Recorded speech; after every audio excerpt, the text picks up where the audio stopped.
podcast da MIT Technology Review Brasil, apresentado por a Movery Hub.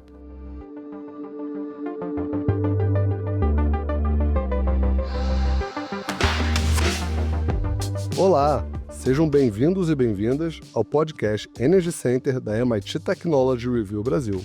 Eu sou Hudson Mendonça, editor executivo da MIT Technology Review e CEO da Movery Hub. Recentemente, lançamos o relatório 10 Energy Megatrends da MIT Technology Review, que desenvolvemos com base nos conteúdos da última edição do Energy Summit. Já falamos deles em alguns episódios, mas a partir de hoje você acompanhará uma série especial com um mergulho individual de cada uma dessas mega tendências do setor de energia.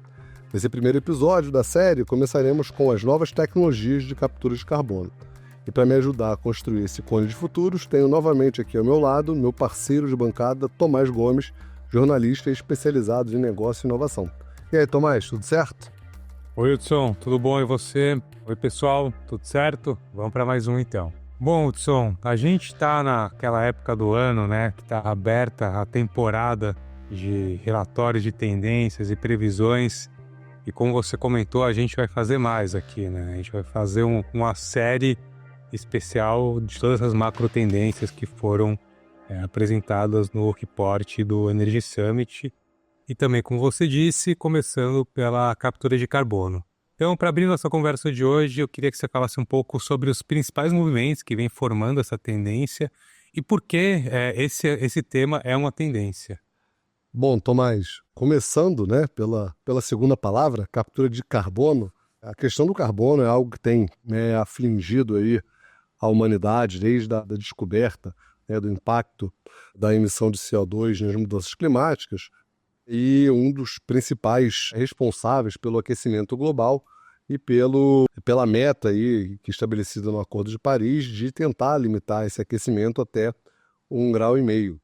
Isso é importante porque existe um simulador no MIT, o En-ROADS, né, que foi desenvolvido pela Sloan, que simula, falou dele aqui em algum outro episódio, qual a melhor maneira de você evitar as mudanças climáticas, o aquecimento global.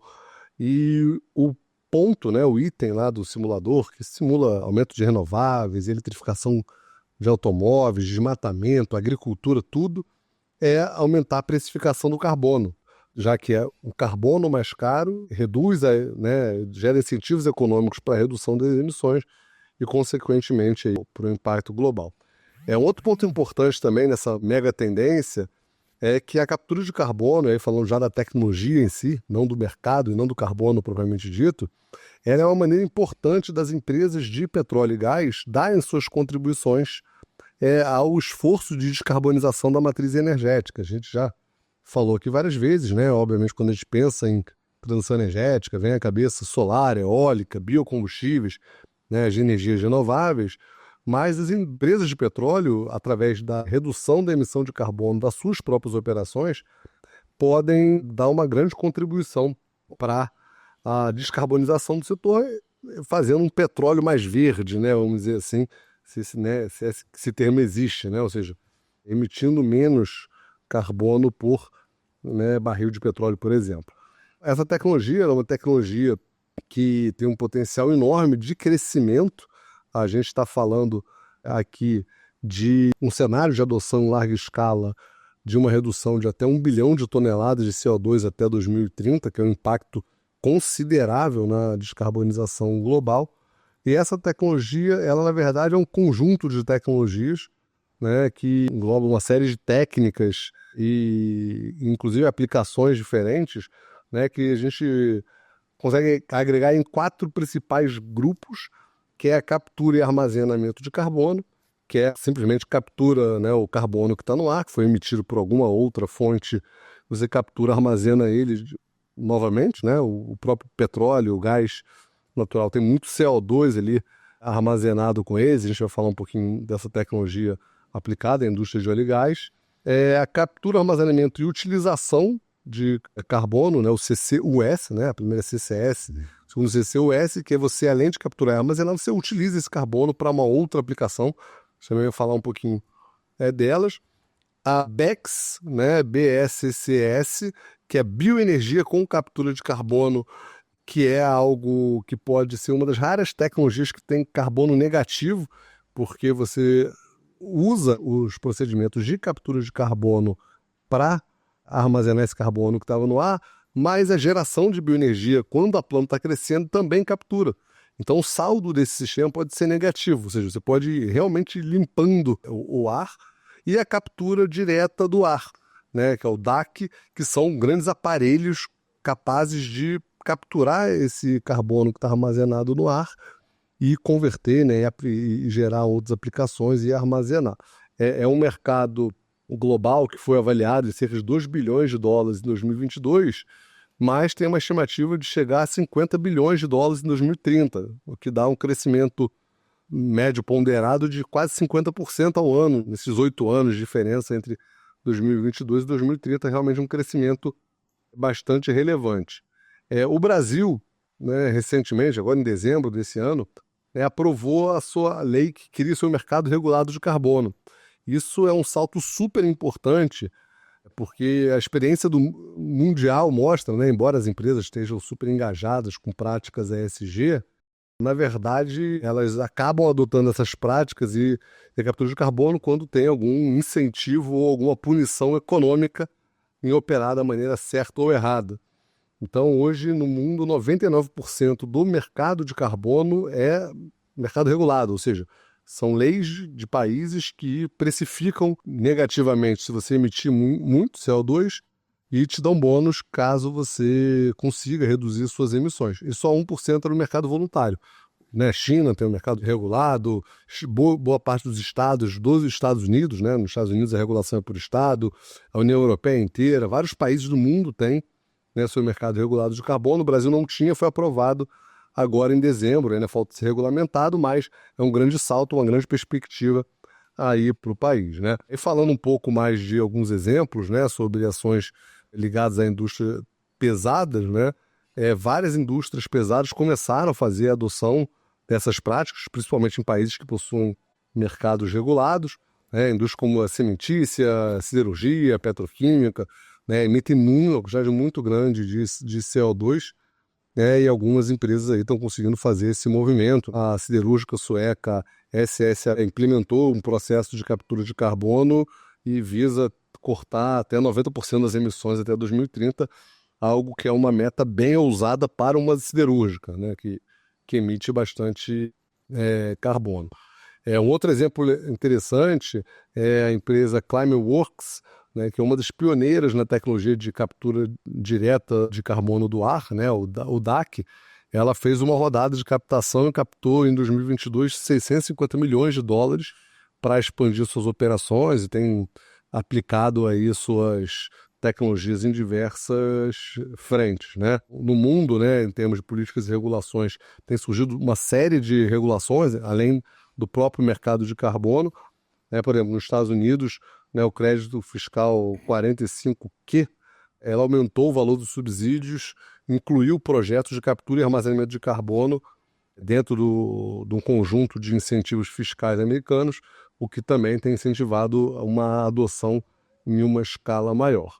E, por fim, passando essa primeira rodada nossa aqui de perguntas e overview, acho que não poderia terminar sem dizer sobre os esforços que a Petrobras tem feito em captura de carbono, né? A Petrobras se declara aí como uma empresa de energia, mas as suas próprias atividades finalísticas na área de óleo e gás, ela tem a meta de tornar o petróleo menos carbono intensivo do mundo. Ela possui hoje o recorde mundial de captura e utilização de carbono, né, armazenamento, o CCUS. Esse programa é um programa que processa 10,6 milhões de toneladas de petróleo, e ela consiste basicamente em a Petrobras pegar o carbono que é emitido junto do processo de extração do petróleo e reinjetar no poço. Com isso, você armazena aquele carbono, não joga ele na atmosfera ou queima no flare, como boa parte das operações da indústria de gás faz, e ao mesmo tempo ainda aumenta a produtividade do campo, né? Já que você injetando aquele gás, você aumenta a pressão e a produção do campo é otimizada, né? Nesse ano, né, 2022, quando foi avaliado, essa operação da Petrobras correspondia por 25% de todo o volume reinjetado pela indústria global de petróleo e ganhou um prêmio, né, o RICEP, que é o procedimento da Petrobras, a tecnologia da Petrobras de captura e reinjeção, né, um separador submarino, ganhou o prêmio da OTC de melhor tecnologia do mundo nessa área. Então, esse é o overview aí, a importância do mercado de captura de carbono, né, a importância os valores superlativos do que essa tecnologia pode fazer para, de fato, conter aí as mudanças climáticas e envolver empresas de petróleo, de óleo e gás, empresas de energia de outros segmentos e até empresas que não são do setor de energia, mas que são grandes consumidoras de energia e geradores de carbono, a se inserirem nesse esforço de transição energética. E aí, Hudson, esse é um daqueles setores, né, que é até difícil a gente definir quem são os stakeholders, porque todos nós somos, inclusive o próprio planeta é um stakeholder dessa indústria. Mas levando isso em conta, né, quais aí são os principais agentes de transformação que podem ser, né, vetores de consolidação e impulsionar esse movimento, né? E resumindo, a bola está mais com quem no momento? Legal, Tomás. Lá no nosso relatório, né, de 10 Energy Megatrends, aliás, super recomendo o pessoal baixar o relatório e olhar, né? Vai ter até um pouco do spoiler dos próximos capítulos.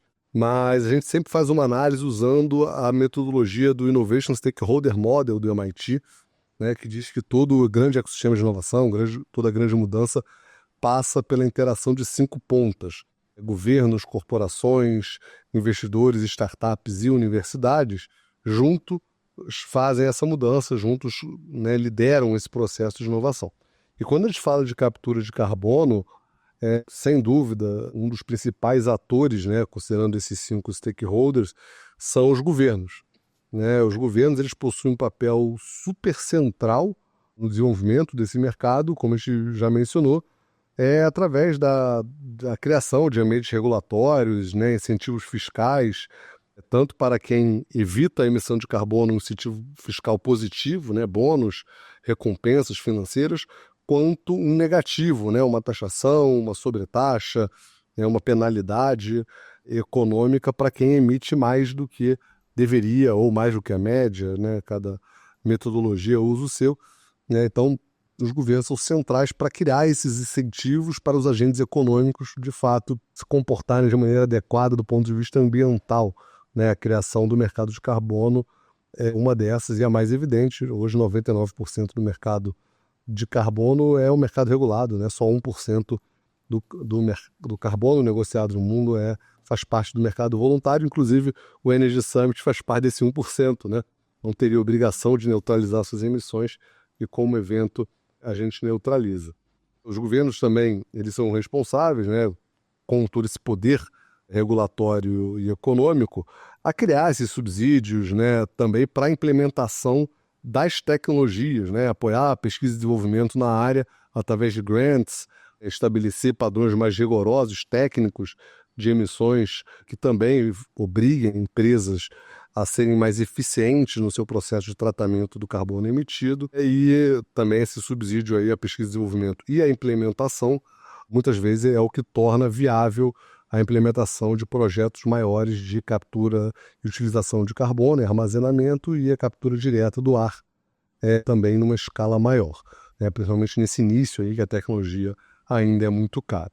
E as grandes empresas, digo, né, os dois mais importantes, né, o governo, são as grandes empresas que são outro elemento dessa pentahélice da metodologia do Innovation Stakeholder do MIT, que possuem grande capacidade de investimentos.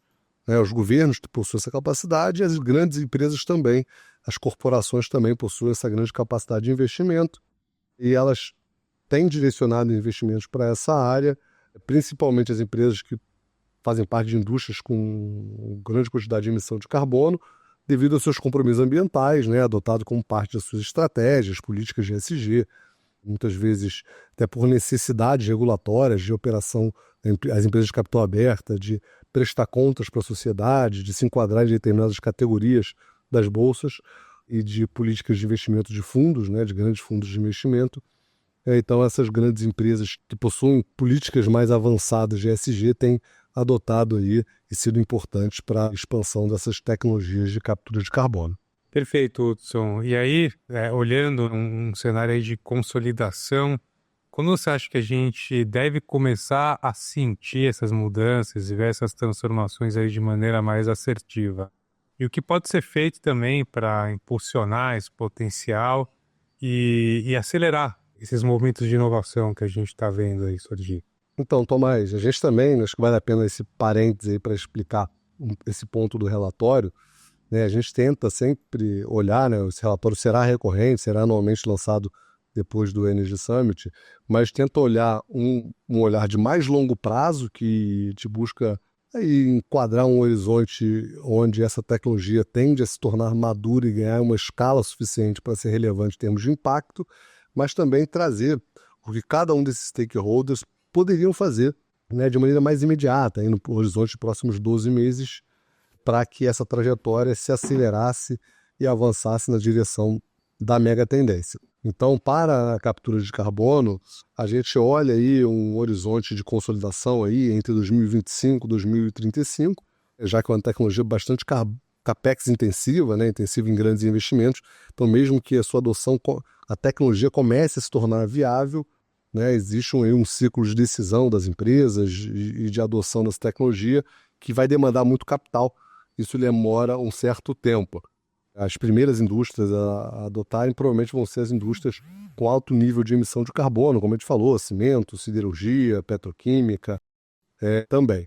Obviamente isso vai depender muito de avanços de políticas públicas, regulação do mercado de carbono, tudo isso que a gente já mencionou aqui, mas esse é um horizonte que a gente acredita seja razoável, em que esses pontos aí estejam mais ou menos alinhados, né? E aí, falando no horizonte mais de curto prazo, que cada uma das 5 pontos poderia fazer, né? No que tange aos governos, cabe definir metas obrigatórias de redução de emissões, né? Fazer a própria regulação do mercado de carbono, que são coisas associadas nessas metas obrigatórias, né? E gerar incentivos, como, né, o governo americano fez recentemente para setores industriais que adotem práticas e tecnologias de captura de carbono. As grandes empresas, outro stakeholder importante aí nesse ponto, é iniciar os pilotos de captura de carbono em suas instalações industriais, mesmo quando não há um mercado regulado, ou adotar já em larga escala, né, em lugares que têm os ambientes regulados, né? E aí está falando principalmente de setores aí, das próprias empresas de energia, né, e das empresas de material de construção, né, cimento, cirurgia, que são intensivas em emissões. A academia, por sua vez, a nossa recomendação e análise em relação a essa adoção é focar em pesquisas, né, que reduzam o custo e aumente a eficiência das tecnologias de captura de carbono, né? Existe muita coisa ainda a ser desenvolvida, né? O MIT tem feito muita coisa relacionada a essas tecnologias, então tem muita pesquisa sendo feita para reduzir o preço e melhorar a eficiência dos processos de captura de carbono. Os investidores podem destinar capital de fundos de investimentos verdes focados em captura de carbono e captura direta do ar, né? Vários fundos, inclusive, têm políticas de investimentos que obrigam a parte significativa dos seus próprios fundos a serem investidos em empresas socialmente responsáveis e que adotem as melhores práticas. Então, isso é uma maneira bem objetiva de corporações, startups, chamarem a atenção desses investidores que, por suas vezes, poderão estabelecer essas políticas que destinam capital para quem adota esse tipo de tecnologia. E, por fim, as startups, elas podem atuar em várias das tecnologias da cadeia, mas eu gostaria aqui de destacar um ponto importante. Você tem um esforço aí grande, né, além da própria captura de carbono, em monitorar essas emissões através de soluções de software, de sensores, que vão ser capazes de você, de fato, conseguir integrar a captura de carbono nas cadeias produtivas pela própria quantidade de emissões que isso é monitorada, né? A gente tem um desafio aí nas mudanças climáticas que é você medir.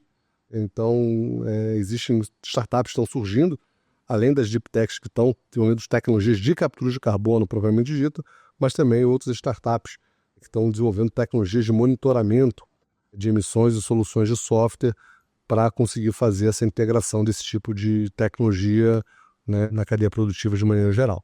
Legal. E outra coisa, um ponto aí que tem no relatório que é interessante, que é sempre em cada capítulo, em cada tendência, tem exemplos de como o MIT vem se conectando a esse movimento, né? Na casa da captura de carbono, o que você destacaria? É esse ponto que você falou, né, Tomás? A gente tentou sempre incluir aí no relatório o André Miceli, que é nosso CEO aqui da MIT Technology aqui no Brasil. Ele fala sempre uma frase, né, que você ir para o MIT é beber água no hidrante. Assim, vai ter uma abundância muito grande de tudo, né? O difícil é você não se afogar com tanta coisa acontecendo. Então não seria diferente com essas 10 megatrends, né? Todas elas têm iniciativas importantes dentro do MIT, né? Em centros de pesquisas, grandes corporações associadas, também, né, centros de pesquisas governamentais e também startups, né? E aqui no caso da captura de carbono, a gente traz, né, para a mesa uma startup chamada Helix Carbon. Ela foi fundada em 2021 com base em pesquisas de 3 alunos do MIT que tinham origens diferentes, 2 alunos e um professor e uma professora. E ela desenvolve sistemas modulares e autossuficientes de captura e conversão de carbono para ser implementado em grandes indústrias, né? Então são sistemas modulares que, com poucas adaptações, você consegue colocar no processo produtivo de empresas que possuem grande quantidade de emissões, como a indústria cimentícia, né, como a gente já mencionou, petroquímica, e ela faz com que esse sistema, né, esse módulo aí acoplado, ele capture o carbono que seria emitido pelos processos industriais, mas mais do que isso, esse sistema ele consegue converter em outros ativos químicos. Então tem uma especial aplicação para a indústria química, em outros subprodutos, né, que possuem carbono. Então você captura o CO2 do ar, converte ele em produtos químicos, fazendo com que o preço da implementação da tecnologia seja bastante reduzido, né? Porque o CAPEX que você usou para implementar, investir nessa tecnologia, ele volta, de certa forma, através de produtos oriundos de carbono, como, por exemplo, etileno, metano, que o processo da Helix Carbon consegue gerar a partir do CO2 e a mistura com outros componentes aí, existindo na atmosfera. No caso da indústria química, né, tem uma outra consequência positiva, que elimina o custo de transporte, né? Ou seja, quando uma indústria química que usa aí o etileno, o metano dentro dos seus processos industriais, quando você coloca esse módulo da Helix Carbon dentro, ele captura, né, o carbono, produz o etileno e você não precisa transportar o etileno de algum lugar que ele foi gerado para a fábrica, ele já é utilizado ali mesmo dentro do processo industrial, né, de uma maneira mais cíclica, né? Essa startup ela já ganhou vários prêmios, né, mas 2 deles são prêmios do próprio MIT, né, que foi o MIT Clean and Energy Prize, o MIT 100, e a startup ela foi incubada na Delta V, que é a incubadora de novas tecnologias e deep techs do MIT. Então, e com um ponto de destaque aí do que o MIT tem feito nessa área de captura de carbono, tem várias outras iniciativas, mas a gente quis trazer e compartilhar um pouco dessa. Eu achei que com esse case da Helix, podemos ir para as nossas dicas do Energy Beats. Vamos lá? Momento Energy Beats. Bom, vamos lá. Então, nesse nosso episódio especial aí, inaugural da trilha das 10 Energy Megatrends, a minha dica vai ser uma dica que a gente já mencionou aqui em alguns outros episódios, mas nesse caso eu não podia deixar de repetir e reforçar, né, que é o simulador En-ROADS, que eu até mencionei aqui ao longo do episódio, né, o simulador de clima, né, de soluções climáticas.